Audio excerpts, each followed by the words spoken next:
Assalamualaikum and hello everyone. कैसे हैं आप सब? I welcome all of you to this channel Everyday English with Amna and my name is Amna. So today I'm going to discuss how to plan the letter in IELTS writing task 1.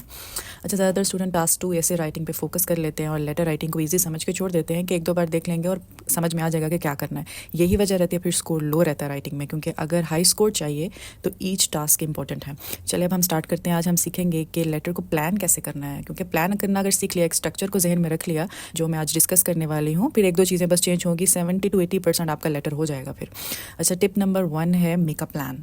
जैसे मैंने previous video में कहा था कि tips and common mistakes share करूंगी, आज की video में कुछ important tips and common mistakes और उनके सोल्यूशन देखेंगे। So first of all we need to understand how to make a plan. So if you want to score high like band 7 in writing, all you have to do is to make a plan before writing. उससे पहले अगर आप plan कर लें, ऐसा लग रहा है कि एक्स्ट्रा टाइम लगेगा, प्लान करने में टाइम नहीं रहता। देखें, प्लान किए बगैर आप ऐसे हैं कि आपने भी ड्राइविंग स्टार्ट कर दिया, आपको पता नहीं है कि किधर जाना। टाइम इसलिए लग रहा होता है क्योंकि हमने प्रैक्टिस नहीं की होती, हमें पता नहीं होता। वहाँ पे हम जब एग्ज़ाम की कंडीशन में होते हैं, राइटिंग के ड्यूरिंग में हमें लग रहा होता है हमारे पास बहुत शॉर्ट टाइम है, इस वजह से हम ये सब चीज़ें प्लान नहीं कर सकेंगे। तो इसीलिए आज मैं आपको एक सिंपल टेक्निक समझाने वाली हूँ। बस वो स्ट्रक्चर को जहन में रखना है। कोई भी फॉर्मल, इनफॉर्मल या सेमी फॉर्मल लेटर रहे तो आपने उसके अकॉर्डिंग ही उसको, उसी स्ट्रक्चर को जहन में रखते हुए अपना स्केच तैयार करना है और बस लाइन्स ऐड करनी है और अपना लेटर को फिनिश कर देना है। अच्छा, टिप नंबर 1 और टिप नंबर 2 ये दोनों साइड एक साथ ही आएंगे कि सबसे पहले प्लान करना है। तो प्लान करने के लिए सबसे पहला स्टेप है कि आपने स्टाइल चूज़ कर लेना है। सबसे पहले आपको पता होना चाहिए कि आपने कौन सा लैंग्वेज स्टाइल चूज़ करना है, फॉर्मल चूज़ करना है, सेमी या इनफॉर्मल। वो आप लेटर या क्वेश्चन पढ़ने पे ही आपको पता चल जाएगा कि हमें कौन सा, जो मैंने प्रीवियस वीडियो में भी एक्सप्लेन किया था कि formal, informal and semi formal आप किनको वो लेटर्स लिखते हैं। ठीक है, तो सबसे पहले आपने स्टाइल चूज़ करना है, लैंग्वेज स्टाइल चूज़ करना है। यहाँ पे क्वेश्चन है, for example, you stayed at a hotel last week, after you got home you realized that you had left your watch behind. Write a letter to the hotel manager. In your letter, explain what happened to your watch, describe your watch, ask the manager to help you find it. तो ये question पढ़ के हमें पता चल गया हमने manager को लिखना है, तो ये फॉर्मल ही लेटर रहेगा। जैसे मैंने प्रीवियसली भी एक्सप्लेन किया था कि आप लैंडलॉर्ड को लिख रहे हैं, बॉस को लिख रहे हैं, टीचर को लिख रहे हैं, मैनेजर को लिख रहे हैं, कस्टमर सर्विस को लिख रहे हैं या किसी अपॉलॉजी के लिए लिख रहे हैं, तो आपने फॉर्मल स्टाइल ही चूज़ करना है।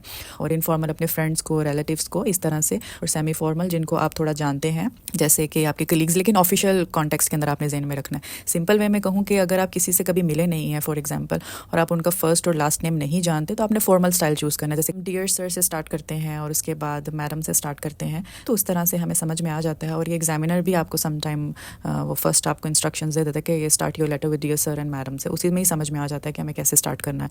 और अगर आप अपने किसी दोस्त को वेडिंग इन्विटेशन दे रहे हैं और उसके बाद आप अपने किसी रिलेटिव से मिलने के लिए जा रहे हैं, तो आप इनफॉर्मल अपना लैंग्वेज स्टाइल चूज़ करते हैं। अच्छा, इसमें अभी समझ में आ जाएगा कि भाई फॉर्मल और इनफॉर्मल क्या है, किस तरह से वो लिखने हैं। आगे मैं कंपैरिजन करके दोनों लेटर्स का भी एक्सप्लेन कर दूंगी कि उसमें कैसे लैंग्वेज स्टाइल चूज़ करते हैं। सिंपल चेंजेस होते हैं, उसके अकॉर्डिंगली ही आपको अपने लेटर को लिखना होता है। अच्छा, here we have a sample answer sheet. Exam में आपको ऐसी सैम्पल शीट मिलेगी जिसपे आपने अपना लेटर और अपना राइटिंग टास्क जो सा है वो करना है, ऐसे लिखना है या आपको अपना लेटर लिखना है। और उसके ऊपर मेंशन रहेगा कि टास्क 1, यहाँ पे एक उसने हाईलाइटेड वे में इसको, अगर आप देखेंगे, प्रिंट करा के भी इसको रख लें और इस पर प्रैक्टिस करें तो बहुत ज़्यादा ईजी होगा, क्योंकि आप यूज टू हो जाएंगे एग्जाम की शीट से। तो आपको पता होगा कि कहाँ मुझे लाइन स्किप करनी है और मुझे अपना किस तरीके से अपने क्वेश्चन को पूरा करना है। अब ये हमारे पास पूरा स्ट्रक्चर आ गया जो आपने पहले से ही साइड पे लिख के रख लेना है कि, और यहाँ फिर आप अपने जहन में भी इसको रख सकते हैं ताकि इजी हो जाए। बस ये होता है कि वोकैबुलरी की चेंजेस और उसके बाद जो सा है आपने सेंटेंस को, स्ट्रक्चर को देखना है। जैसे यहाँ पे हमारे पास हमने पहले क्वेश्चन पढ़ा था कि आपने अपने होटल में लास्ट वीक आपने स्टे किया, घर जाने के बाद आपको रियलाइज़ हुआ कि आपकी वॉच रह गई है, तो आपने होटल मैनेजर को लेटर लिखना है, उसमें एक्सप्लेन करना है what happened to your watch, describe your watch, ask the manager to help you find it. तो सबसे पहले आप स्टार्ट करेंगे डियर सर, उसके बाद जो पहला पैराग्राफ होगा आपका उसमें आप मेंशन कर देंगे I am writing to inform you about, जो भी आप उसके अंदर जो भी आपकी रीज़न है कि मैं लिख रहा हूँ। For example, I am writing to inform you about my wrist watch that I left in your hotel last week. तो इस तरीके से आपने उसको फर्स्ट पैराग्राफ को लिखना है। सेकंड आपका आएगा, आपने एक्सप्लेन करना है, डिस्क्राइब करना है अपनी वॉच के बारे में, बताना है कि वो कैसे ब्रांड की है, कौन सा कलर है, उसका स्टाइल क्या है, तो ये चीज़ आपने एक्सप्लेन करनी है। और थर्ड में आपने उसको मैनेजर को बोलना है कि आप मुझे हेल्प करो और अगर आपको मिल जाए तो आप मुझे कांटेक्ट कर सकते हो, ये मेरा फ़ोन नंबर है या ये मेरा ईमेल है। और लास्ट आपने जो साइनिंग ऑफ लाइंस रहती हैं, thank you so much for assisting me and thank you for your help and your sincerely and then comma and your full name. तो ये स्ट्रक्चर के अकॉर्डिंगली आप अपना लेटर इजीली लिख सकते हैं और ऑलमोस्ट अपने बैंड स्कोर को भी हाई कर सकते हैं। बस इसी स्ट्रक्चर को आपने फॉलो करना है। ये आपका फॉर्मल लेटर स्टाइल है और इसके अकॉर्डिंग ही आपने लिखना है। अच्छा, थर्ड टिप है टेंस आपका करेक्ट रहना है, क्योंकि आपकी एबिलिटी देखी जा रही है कि आप किस तरीके से सिंपल से compound and complex sentences use कर सकते हैं। तो अपने टेंस रेंज भी अपनी बढ़ानी है ताकि आप ज़्यादा स्कोर हाई कर सकें। So here we have the formal and informal letter का कंपैरिजन। अब यहाँ पे आप देखें, फॉर्मल लेटर में आपकी वोकैबुलरी जो सी है वो प्रॉपर रहनी चाहिए। उसमें आपने कोई भी इस तरीके से वर्ड्स जो अपने फ्रेंड्स के साथ बात करते हैं या हम कंट्रैक्शन में यूज़ करते हैं, जैसे फॉर एग्जांपल हम फॉर्मल में आई एम प्रॉपरली लिखेंगे, लेकिन इनफॉर्मल में हम आई एम यानी कि आई एम करके भी लिख सके भी हम उसको यूज़ कर सकते हैं। यहाँ पे मैंने इसको हाईलाइट किया, जैसे wasn't, you know me, if I am not. So such type of words you can use in informal, but formal में आपने ये बिल्कुल भी नहीं करना है। इसमें प्रॉपर वोकैबुलरी और प्रॉपर वर्ड और प्रॉपर स्ट्रक्चर के साथ ही इसको फॉलो करना है।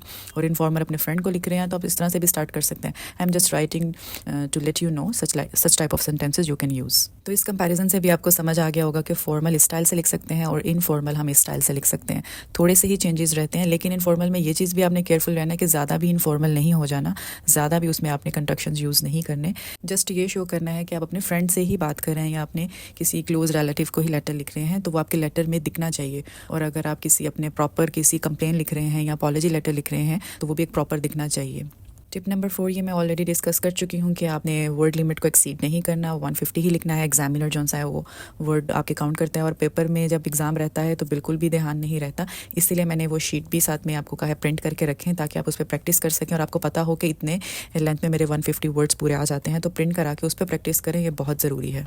टिप नंबर 5 ये भी मैं ऑलरेडी डिस्कस कर चुकी हूँ कि आपने पूरे क्वेश्चन के बुलेट पॉइंट्स को कवर करना है और पैराग्राफ्स में प्रॉपरली लिखना है।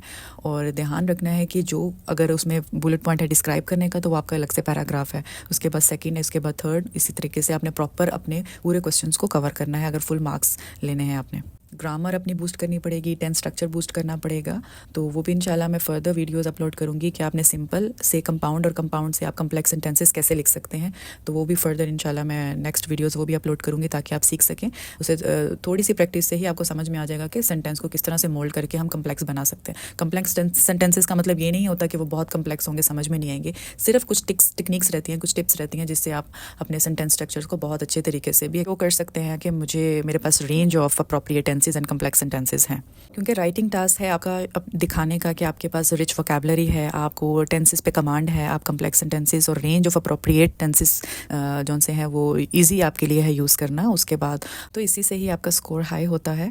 और ये कुछ टिप्स एंड टेक्निक्स और कुछ प्रैक्टिस ही है, अगर एक दो दफ़ा आपने सीख लिया, स्ट्रक्चर का समझ आ गया, उसके अंदर अब लाइन्स को ऐड करना वो आपने सीखना है कि अभी मुझे सिंपल से कम्प्लेक्स को कैसे लेके चलना है। सबसे पहले आपने सिंपल और then compound and then complex, ये एक आपकी एक प्रॉपर सीक्वेंस रहना चाहिए। जैसे हमने स्ट्रक्चर समझा कि पहले ये, फिर सेकेंडली ये, थर्डली ये, एंड इसी तरीके से उस पैराग्राफ्स में भी सेंटेंस स्ट्रक्चर को भी आपने जहन में रखना है और उसी के अकॉर्डिंगली ही आपने अपने लेटर को या ऐसे को भी लिखना है। अच्छा, अब इसमें ये चीज़ भी आ जाती है टिप नंबर 7 के जब हम ज़्यादा सीख लेते हैं तो शो ऑफ भी बहुत हो जाता है। अभी रेलेवेंट भी नहीं है, अकॉर्डिंगली भी नहीं है, टॉपिक से रिलेटेड भी नहीं है, फिर भी हम ज़्यादा शो ऑफ करने के चक्कर में बहुत ज़्यादा कम्प्लेक्स सेंटेंसेस वोकैबुलरी यूज़ कर लेते हैं, वो भी हमारे स्कोर को लो करता है। आपने नॉर्मल ही रहना है, ठीक है। This is fine if your English is at the very high level, but it doesn't mean that you need to show lots of your vocabulary and sentences. So simple भी may B लें, ये biggest mistake हो जाती है कि हम ज़्यादा grammar और वोकैबुलरी को शो कर देते हैं, जिसके करने के चक्कर में बहुत ज़्यादा कम्प्लेक्स सेंटेंसेस वोकैबुलरी यूज़ कर लेते हैं, वो भी हमारे स्कोर को लो करता है। आपने नॉर्मल ही रहना है, ठीक है। This is fine if your English is at the very high level, but it doesn't mean that you need to show lots of your vocabulary and sentences. So simple भी may B लें, ये biggest mistake हो जाती है कि हम ज़्यादा grammar और वोकैबुलरी को शो कर देते हैं, जिसकी ज़रूरत भी वहाँ पे नहीं होती।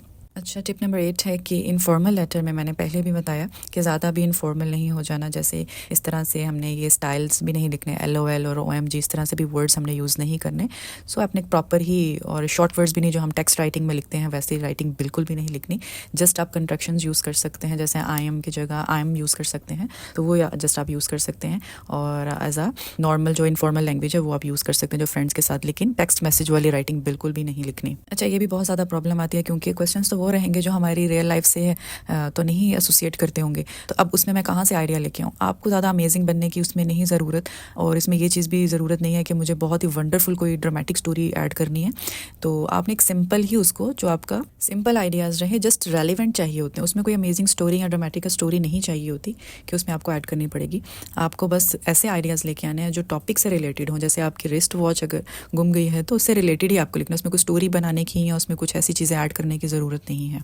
अब यहाँ पे ऐसा होता है कि हमें समझ में नहीं आ रहा कि कैसे अपने लेटर का प्रॉपर करें। उसमें देखिए आपको बुलेट पॉइंट्स दिए गए रहते हैं, क्वेश्चन दिया रहता है। पहला पैराग्राफ मैंने पहले एक्सप्लेन किया, आपने बता देना है कि why you are writing this letter. उसके बाद आपने 3 बुलेट पॉइंट्स को कवर करना है। और अगर पैराग्राफ से आपके पुअर हैं, पैराग्राफ से आपने प्रॉपर नहीं लिखी, एक ही पैराग्राफ में पूरा लेटर ख़त्म कर दिया है, तो वो भी आपको मार्क्स नहीं मिलेंगे, क्योंकि वो कवर ही नहीं करा, उसका टास्क अचीवमेंट ही कंप्लीट नहीं हुई, तो आपको स्कोर कभी भी हाई नहीं मिल सकता। तो आपने प्रॉपर ही स्ट्रक्चर को फॉलो करके सारे पॉइंट्स को कवर करना है जो भी क्वेश्चन के रहेंगे।